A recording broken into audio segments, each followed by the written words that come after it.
बूढ़ी माँ का जादुई सफेद लहंगा। बहुत समय पहले की बात है। राधेपुर के एक छोटे से गांव में ममता अपनी बूढ़ी माँ गोमती के साथ रहती थी। गोमती विधवा होने के साथ साथ बहुत ही गरीब थी और उसी गरीबी में गोमती ने जैसे तैसे ममता का पालन पोषण किया था। वह कभी किसी के घर पर साफ सफाई का काम करती तो कभी किसी के घर पर खाना बनाने का काम करती, लेकिन उसने अपनी ऐसी परिस्थिति में भी ममता को किसी भी चीज की कोई कमी नहीं होने दी और उसका हमेशा अच्छे से ख्याल रखती थी। गोमती अपने गहने बेचकर ममता को अच्छे स्कूल में पढ़ाया, लेकिन ममता अपने चंचलपन और गैर जिम्मेदारी की वजह से इस साल भी स्कूल पास नहीं हो पाई। ममता, तुम पिछले 3 सालों से 10वीं की परीक्षा दे रही हो और इस साल भी फेल हो गई।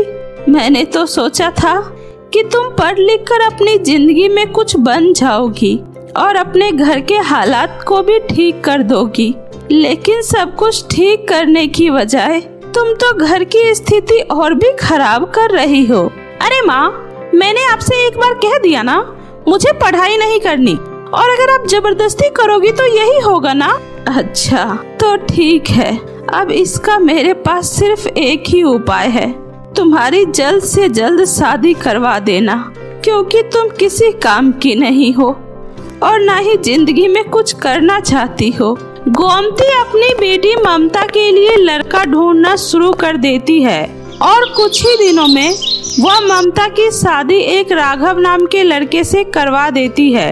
तभी ममता की विदाई के समय गोमती उससे कहती है, बेटी ममता, मुझे माफ करना, मेरे पास तुम्हें देने के लिए कुछ नहीं है सिवाय इस सफेद लहंगे की, और इस सफेद लहंगे के अलावा मेरे पास और कुछ नहीं है तुम्हें देने के लिए बेटी। अरे आप क्या कर रही हो? आप यह सफेद लहंगा देकर सबके सामने मेरी बेइज्जती कर रही हो। क्या आप ममता को भी अपनी तरह विधवा करना चाहती हो?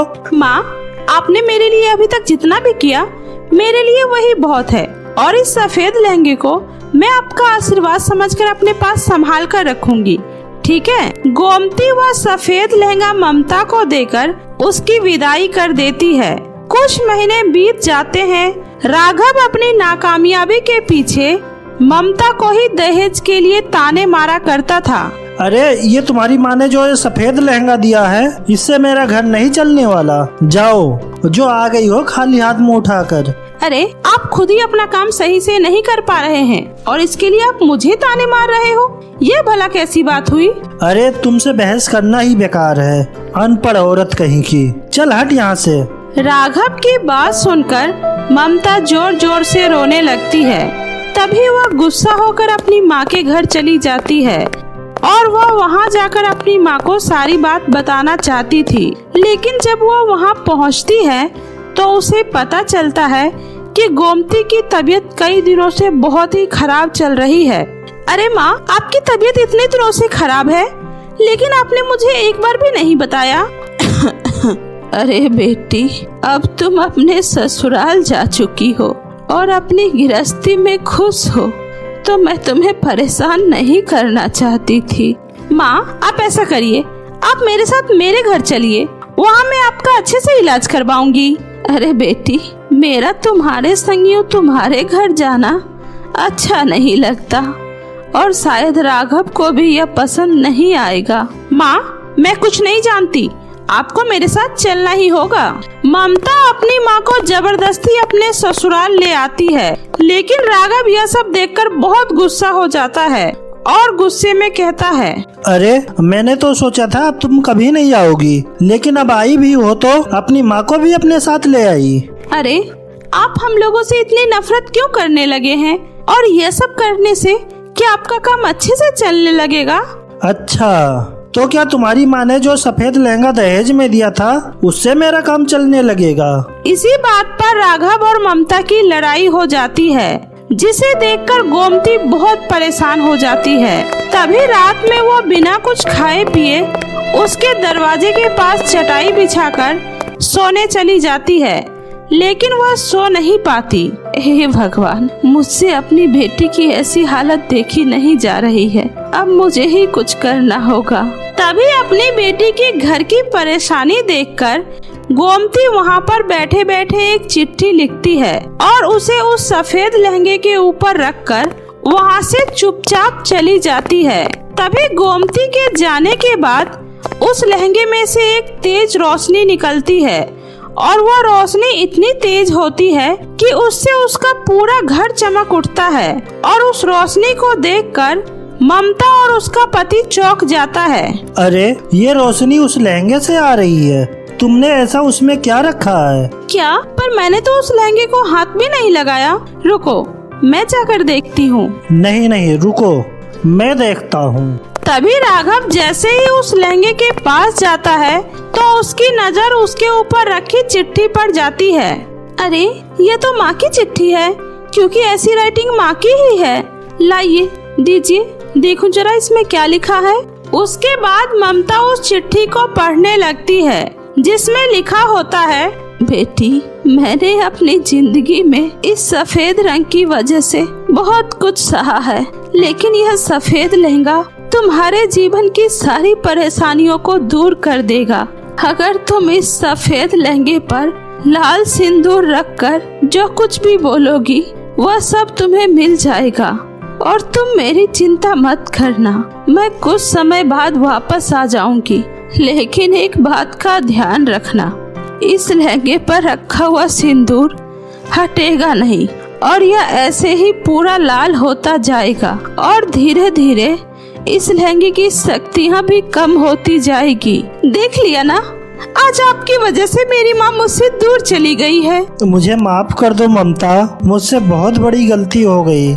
मुझे ऐसा नहीं करना चाहिए था, लेकिन हम लोगों को एक बार यह जादुई लहंगा इस्तेमाल करके देखना चाहिए। और तुम चिंता मत करो, तुम्हारी माँ जल्दी ही घर वापस आ जाएगी। तभी सुबह होते ही राघव ने वह सफेद लहंगा अलमारी से निकाला और उस पर लाल सिंदूर रखकर अपने काम के बारे में सोचा और फिर अपने काम पर चला गया। उस दिन से राघव का काम बहुत अच्छे से चलने लगा। यह सब देखकर राघव को अपनी आंखों पर विश्वास नहीं हो रहा था। अरे वाह, आज तो मेरा काम इतने अच्छे से चल रहा है। जब राघव शाम को घर जाता है तो वह सारी बात अपनी पत्नी ममता को बताता है। देख लिया ना तुमने, यह सब मेरी माँ के दिए हुए उस सफेद लहंगे की वजह से ही हो रहा है, जिस पर तुम हमेशा मुझे और मेरी माँ को ताने मारा करते थे। और जब मेरी माँ घर वापस आएगी तो वह हमें इतना खुश देखकर बहुत खुश हो जाएगी। सही कहा तुमने, और अब हम इस लहंगे की मदद से एक अच्छा और खुशहाल जीवन जिएंगे। उस दिन के बाद से अब ममता और राघव को जब भी किसी भी चीज की जरूरत पड़ती तो वो माँ के दिए हुए जादुई लहंगे पर सिंदूर रखकर उस चीज को पा लेते थे। और अब राघव एक बहुत ही बड़ा बिजनेसमैन बन चुका था। उसका एक बड़ा सा घर था और बड़ी बड़ी गाड़ियाँ उसके घर के सामने खड़ी रहती थी। तभी ऐसे ही एक दिन राघव कहता है, अरे, अब तो इस जादुई लहंगे पर सिंदूर रखने के लिए कोई जगह नहीं बची है, वरना इस पर और सिंदूर रखकर मैं और अमीर हो जाता। अरे, अब तो हम जिंदगी भर आराम से बैठकर खा सकते हैं। तुमने इतना पैसा जमा तो कर लिया है। ममता और राघव यह बातें कर ही रहे होते हैं कि तभी गोमती वापस आ जाती है और अपनी बेटी को सारी सुख सुविधाओं के साथ इतना खुश देखकर बहुत ही खुश होती है। और तभी ममता अपनी माँ को देखकर उनके पास जाती है और कहती है, अरे माँ, आप कहाँ चली गई थी? मैंने आपका कितना इंतजार किया और हम लोगों को आप वो जादुई लहंगा देकर कहाँ चली गई थी?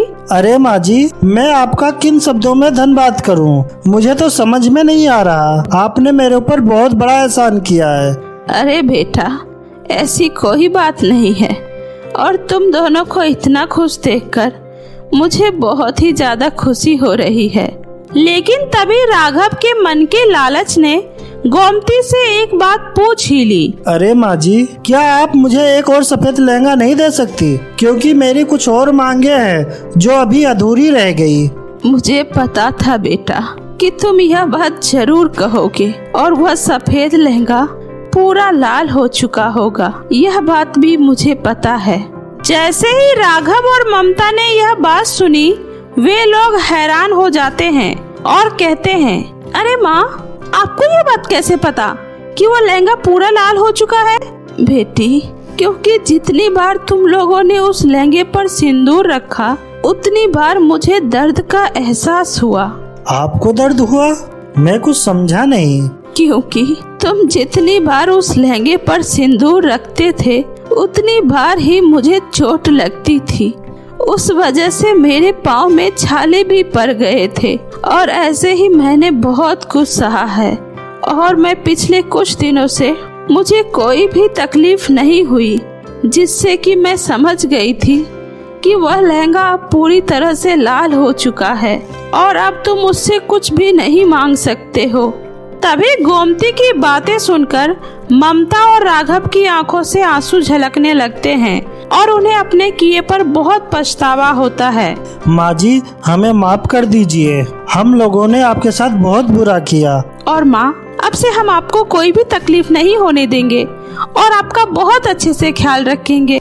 और फिर उस दिन के बाद से राघव और ममता गोमती की खूब सेवा करने लगे और उनका बहुत अच्छे से ध्यान रखने लगे।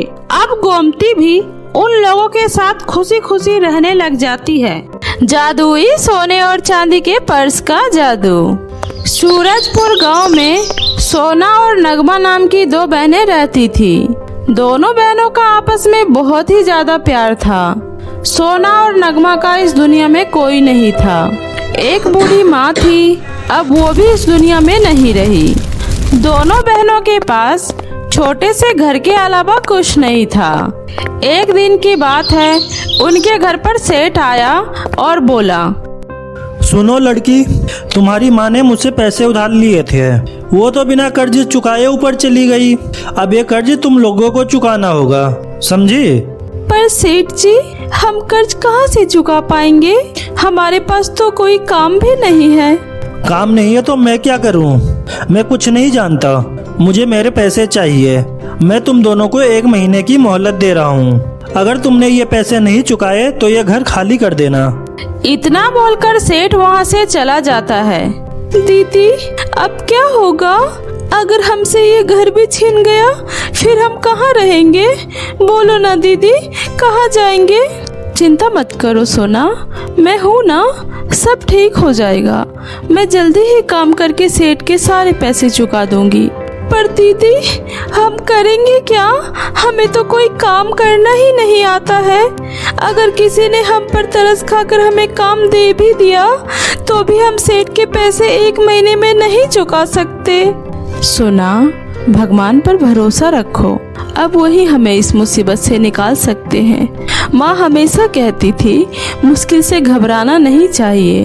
अब तुम आराम करो, मैं बाहर काम पता करके आती हूँ। दीदी, मैं भी आपके साथ चलूंगी। हम दोनों मिलकर काम करेंगे, तभी हम सेठ के पैसे चुका पाएंगे। अब देखो, आप मुझे मना मत करना। ठीक है, चलो। दोनों बहन पूरे दिन काम की तलाश में इधर उधर भटकती है, लेकिन उसे कहीं कोई काम नहीं मिलता। निराश होकर सोना और नगमा घर की तरफ जा रही थी। तभी उसे रास्ते में एक गरीब महिला दिखाई देती है, जो अपने सिर पर फलों की टोकरी लेकर लड़खड़ाते हुए अपने घर की तरफ जा रही थी। अब माँ, ये टोकरी आप मुझे दे दीजिए, मैं आपको घर तक पहुँचा देती हूँ। ये टोकरी तो बहुत ही भारी है। पर हम गरीब के भूख से ज्यादा भारी नहीं है बेटी, मेरा तो रोज का यही काम है। आज फल ज्यादा नहीं बिके, इस वजह से टोकरी ज्यादा भारी हो गई। कोई बात नहीं अम्मा, हम आपको आपके घर तक छोड़ देते हैं। लाइए, ये टोकरी हमें दे दीजिए। और फिर इस तरह सोना और नगमा ने मिलकर उस अम्मा को घर तक छोड़ दिया। तुम लोगों का बहुत बहुत धन्यवाद बेटी, तुम दोनों मुझे बहुत ही नेक और ईमानदार लगती हो। मुझे बहुत दिनों से 2 नेक और ईमानदार लड़की की तलाश थी, इसीलिए मैं हर रोज इस बोझ को अपने सर पर ढोने का नाटक करती हूँ। लेकिन आज तक मुझ गरीब बुढ़िया की किसी ने मदद नहीं की। और आज पहली बार तुम दोनों ने मेरी मदद करके ये साबित कर दिया कि दुनिया में अभी भी तुम जैसे लोग हैं जो दूसरों को दुखी देखकर उनकी मदद करते हैं। पर अम्मा, आपको नेक और ईमानदार लोगों की तलाश क्यों थी? एक मिनट रुको बेटी, ये देखो, ये 2 जादुई सोने और चांदी के पर्स हैं। मैं हमेशा से यही चाहती थी कि ये पर्स मैं उन्हें दूं जो सच में इसके सही हकदार हो, और आज मैं ये सोने और चांदी का पर्स तुम दोनों बहनों को दे रही हूँ। तुम ही इसकी असली हकदार हो बेटी। आपका बहुत बहुत धन्यवाद अम्मा। आपको नहीं पता आपने मुझे यह पर्स देकर हम दोनों पर कितना बड़ा एहसान किया है। अम्मा, मेरा इस दुनिया में कोई नहीं है। अगर आप हमारे साथ चलकर हमारे घर रहोगी तो हमें आपकी सेवा करने में बहुत ही ज़्यादा खुशी होगी। हाँ अम्मा, आपने हमारी इतनी मदद की है तो आपको हमारी बात माननी ही होगी। आपको हमारे साथ हमारे घर चलना ही पड़ेगा अम्मा। अच्छा, ठीक है, चलो। और फिर इस तरह सोना और नगमा उस अम्मा को अपने घर ले आती है और फिर दोनों बहन उस सोने और चांदी के पर्स से खूब सारा धन मांगती है और उन पैसों को लेकर सबसे पहले सेठ का कर्ज चुकाती है और फिर उन पैसों से उस अम्मा के साथ साथ और भी मजबूर और बेसहारा लोगों की मदद करती है। राधेपुर गांव में रुद्र नाम का एक लड़का अपनी बहन और अपनी माँ के साथ रहता था। वो अपना घर चलाने के लिए भेड़ बकरियां चराया करता था। वहाँ पहाड़ के पास एक विशाल सा पेड़ था जहाँ पर वो हर रोज दोपहर में बैठकर गाना गाया करता था। रुद्र का मधुर गाना सुनकर वहाँ की प्रकृति भी जैसे मानो हंसने और गाने लगती थी और इसी तरह से अपनी सारी भेड़ बकरियों पर भी वो नजर रखता था। इसी तरह से रुद्र का परिवार और रुद्र दोनों ही खुश रहते थे और वह इस काम से अच्छी खासी कमाई करके अपना घर भी चला लिया करता था। एक दिन की बात है, पड़ोस की बिमला काकी उसकी माँ से उसकी बहन के लिए एक रिश्ता बताती है। रुद्र की माँ काकी की सारी बातें सुनने के बाद बोलती है, ठीक है काकी, आप उन लोगों को कल घर बुला लीजिए। शाम होते ही रुद्र जैसे ही घर आता है तो उसकी माँ काकी की सारी बातें रुद्र को बताती है। अरे बेटा रुद्र, तुम आ गए, आओ बेटा, तुमसे कुछ बात करनी है। हाँ माँ, बोलो क्या बात है। बेटा, वो अपनी बिमला काकी है ना, वह तुम्हारी बहन के लिए कल एक रिश्ता लेकर आने वाली है, तो कल तुम अपने काम से थोड़ा जल्दी घर आ जाना। अरे हाँ माँ, कल मैं थोड़ा जल्दी आ जाऊँगा। अगले दिन सुबह होते ही सभी अपने घर के साफ सफाई में लग जाते हैं। घर की सारी साफ सफाई रुद्र अकेले ही करता है और उसकी मदद उसकी मम्मी और बहन करवाती है। सारा काम खत्म होने के बाद रुद्र की नजर अपनी बहन पर जाती है और फिर वह उसके पास जाकर बोलता है, अरे छोटी, सारा काम हो गया, तू बिल्कुल परेशान मत हो, बस तू जाकर जल्दी से सुंदर से तैयार हो जा। आज तुझे दुनिया की सबसे खूबसूरत लड़की जैसा दिखना है, तो ऐसा तैयार होने के लिए तुझे समय तो लगेगा ना, जा जल्दी से तैयार हो जा। रुद्र के इतना बोलते ही उसकी बहन अंदर कमरे में तैयार होने चली जाती है। थोड़ी ही देर में बिमला काकी के साथ लड़के वाले घर आ जाते हैं और बातों ही बातों में रिश्ता पक्का हो जाता है। रिश्ता पक्का होते ही सब एक दूसरे को मिठाई खिलाते हैं और फिर लड़के के पिताजी बोलते हैं, अरे भाई देखो रुद्र, हमसे तो अब इंतजार नहीं हो रहा, हम तो तुम्हारी बहन को जल्द ही ले जाना चाहते हैं, तो कोई जल्दी सा शुभ मुहूर्त देखकर शादी का दिन निकलवा लो। जी जरूर। लड़के के पिता अपने बेटे की कुंडली रुद्र को देकर वहाँ से चले जाते हैं। अगले ही दिन रुद्र अपनी बहन और लड़की की कुंडली लेकर पंडित के पास जाता है। प्रणाम पंडित जी, कल्याण हो पुत्र, क्या बात है। गुरुजी, मैंने अपनी बहन के लिए एक लड़का देखा है, बस आपके पास कुंडली दिखाने के लिए आया हूँ। रुद्र दोनों की कुंडली पंडित के हाथ में दे देता है। वो पंडित बड़े ही ध्यान से दोनों की कुंडली को देखते हैं और फिर थोड़ी देर के बाद रुद्र से बोलते हैं, अरे बेटा, यह किस महान बेटे और बेटी की कुंडली लेकर आए हो? सारे के सारे गुण मिलते हैं। यह विवाह तो बहुत ही गुणों से संपन्न होगा। साधु की यह बात सुनकर रुद्र बहुत ही खुश होता है। धन्यवाद पंडित जी, बस यही कुंडली दिखाने के लिए आपके पास आया था। पंडित जी, कुंडली के मुताबिक जल्दी से जल्दी कोई भी तारीख बता दीजिए। रुद्र की बात सुनकर पंडित एक अच्छा सा मुहूर्त देखकर 1 महीने की तारीख पक्की कर देते हैं। पंडित जी, आप बस मुझे आपका आशीर्वाद चाहिए ताकि मैं अपनी बहन की शादी सही से कर सकूं। हाँ पुत्र, तुम तुम्हारी बहन की शादी सही से निपटा लोगे। अगर फिर भी कोई परेशानी आए तो तुम मेरे पास जरूर आना। जी पंडित जी, अच्छा मैं चलता हूँ। इतना बोलकर रुद्र पंडित जी को प्रणाम करके वहाँ से चला जाता है। रुद्र घर पहुंचकर यह बात अपनी माँ को बताता है और उसकी माँ भी बहुत ही ज्यादा खुश हो जाती है और वह बोलती है, अरे बेटा, 1 महीने के बाद छोटी की शादी है और तैयारी तो कुछ भी नहीं है। अरे माँ, तू परेशान मत हो, मैं सब कर लूँगा। मेरे सर पर पंडित जी के साथ साथ आपका भी आशीर्वाद है और मैं 1 महीने तक छोटी की शादी की सारी तैयारी कर लूँगा। ऐसा बोलकर रुद्र वहाँ से चला जाता है।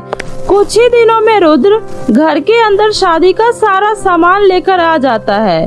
वह दिन रात एक करके मेहनत करके घर को बहुत ही सुंदर सा सजाता है और शादी की जरूरत का सारा सामान भी ले आता है। रुद्र शाम होते होते घर के अंदर शादी का कुछ सामान लेकर आता है और रात भर जगकर अपने घर को सजाने में लग जाता है और फिर दोपहर में वो अपना काम करने जंगल भी चला जाता है। इसी तरह से समय बीत रहा था। शादी का दिन नजदीक आ जाता है।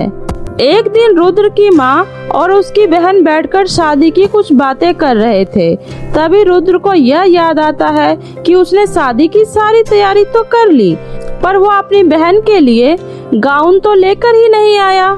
यही सोचकर वो अपनी बहन से पूछता है, अरे छोटी, तूने तो मुझे बताया ही नहीं कि तुझे शादी में कैसा गाउन पहनना है। भैया, मुझे मेरी शादी में सुनहरा कलर का गाउन ही चाहिए।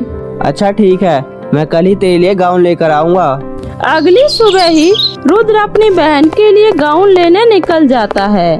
रुद्र बाजार में जाता है। बाजार में उसे एक सुनहरा कलर का गाउन बहुत ही पसंद आता है। वह दुकान में जाता है। दुकान में जाते ही जैसे ही वह गाउन के पास जाता है, उस गाउन पर लिखे दाम को देखकर वहां से वापस आ जाता है और बाहर आकर अपने आप से बोलता है, अरे इस बाजार में तो गाउन का रेट बहुत ही ज्यादा है। इतने तो पैसे भी नहीं है मेरे पास। मैं छोटी के लिए गोल्डन गाउन कहाँ से खरीदूंगा। इतना बोलकर रुद्र बाजार में सुनहरा गाउन को बहुत ही ज्यादा ढूंढता है कि शायद कहीं पर थोड़े कम दामों में उसे अपनी बहन के लिए गाउन मिल जाए। देखते ही देखते शाम होने को आती है, पर उसे अपनी बहन के लिए सुनहरा लहंगा उसकी बजट में नहीं मिलता है।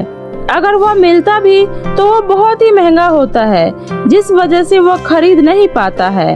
वो निराश दिल से अपने घर की ओर आ जाता है कि पंडित जी ने उसे यह बोला था कि शादी के लिए अगर तुम्हें किसी भी चीज की जरूरत पड़े तो तुम मेरे पास आ जाना। तभी रुद्र अपने घर की ओर न जाकर पंडित जी के पास चला जाता है। प्रणाम पंडित जी, कल्याण हो पुत्र। पंडित जी, मेरी बहन की शादी है। कल मैंने सारी तैयारियां कर ली है। बस उसके लिए मुझे एक गाउन लेना था जो मैं अभी तक नहीं ले पाया। क्या आप मेरी इसमें कोई मदद कर सकते हो? रुद्र की यह बातें सुनकर पंडित जी बोलते हैं, हाँ, मैं तुम्हें एक जगह बताता हूँ जहाँ से तुम अपनी बहन के लिए गाउन लेकर आ सकते हो। यहाँ से थोड़ी ही दूर जंगल पड़ता है।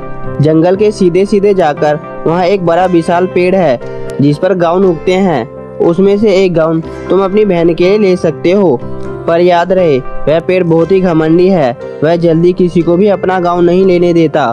तुम एक बार जाकर देख लो, क्या पता तुम लेकर आ सको। पंडित की यह बातें सुनकर रुद्र तुरंत ही उस जंगल में चला जाता है। तभी उसे थोड़ी ही दूर पर एक चमचमाता हुआ गाउन का पेड़ दिखाई देता है। रुद्र उस पेड़ के पास जाता है।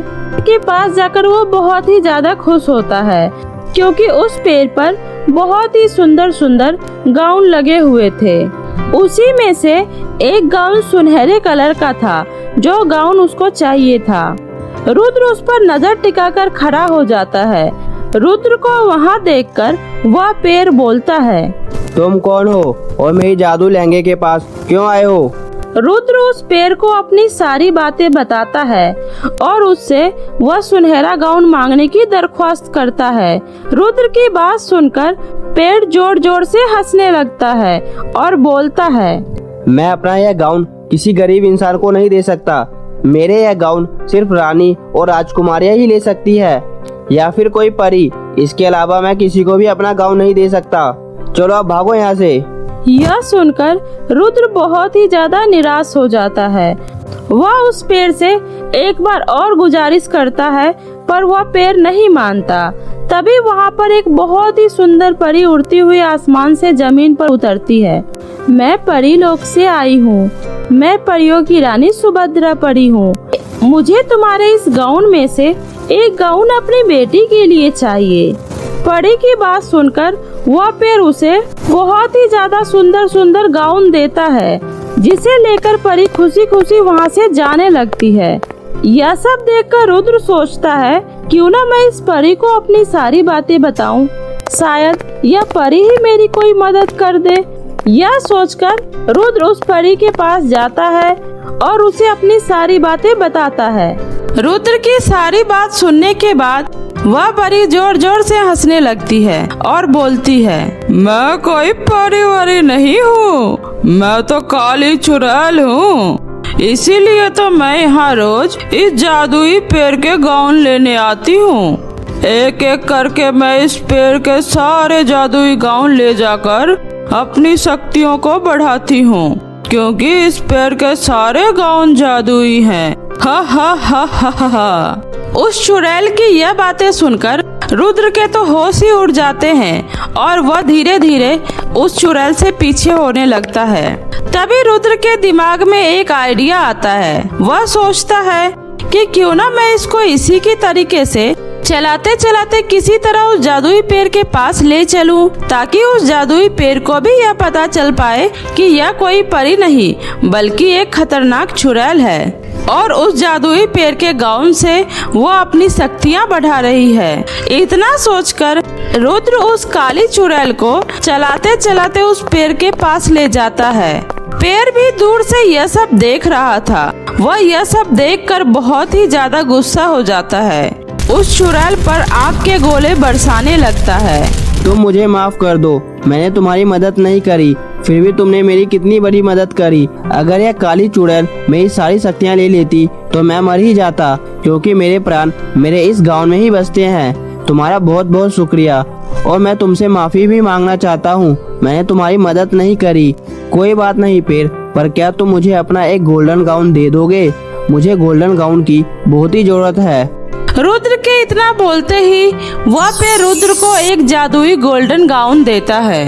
रुद्र उस जादुई गोल्डन गाउन को लेकर खुशी खुशी अपने घर चला जाता है और अगले ही दिन बहुत ही धूमधाम से अपनी बहन की शादी करता है और सभी हंसी खुशी रहने लगते हैं। तो मेरे प्यारे दोस्तों, कैसी लगी आपको मेरी ये कहानी? मुझे कमेंट करके जरूर बताएं। कहानी अगर अच्छी लगी हो तो इसे अपने दोस्तों के साथ भी शेयर करें। और हाँ दोस्तों, अगर आपने अब तक मेरे चैनल जादुई टीवी को सब्सक्राइब नहीं किया है तो जल्दी से नीचे लाल बटन दबाकर अभी सब्सक्राइब कर ले। तो मिलती हूँ ऐसे ही फिर किसी नई जादुई कहानी के साथ। तब तक अपना ध्यान रखें। बाय बाय दोस्तों।